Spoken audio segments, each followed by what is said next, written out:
Jon Soltz is an Iraq War veteran and chairman of VoteVets.org. I want to ask you both the same question, and Colonel, I'll start with you. From a military perspective, what do you want to hear from the president tonight? Well, continued support for the actions of the troops who are still left behind. Don't forget, we've got 50,000 troops still in Iraq, and we're building up the troop strength in Afghanistan. I would like to hear from him unconditional support for whatever is required tactically and strategically. Whatever is required tactically and strategically, those are loaded words, Jack. Yes, they are indeed. I mean, we've got a war that's been going on in both places for almost a decade, and I think both of them have been grossly under-resourced. One of the reasons we're still in Afghanistan is because we didn't do what we were supposed to do a long time ago. We just didn't want to put the resources out.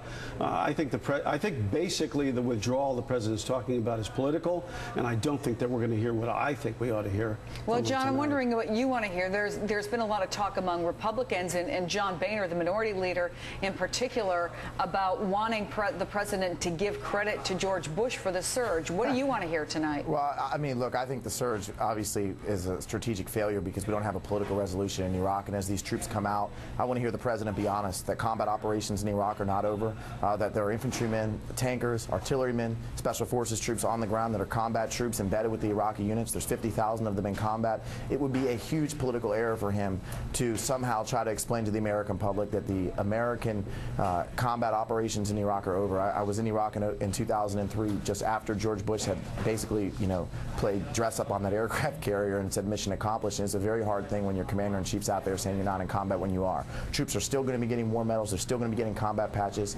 Our troops are in danger, and he needs to be level with the American public, but be committed to the withdrawal of all of our troops in Iraq to the SOFA agreement. Jack, that's obviously where things start to get touchy because you don't have a government in place, a strong government, central government in place.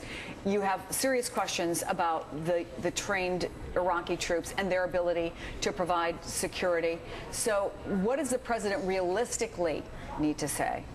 Well, I think he's going to say what he needs to say politically, that he's committed to the training of the Iraqi troops and the infrastructure there, but that he's going to withdraw all of them over time. And I don't think that you can, I think they're mutually exclusive.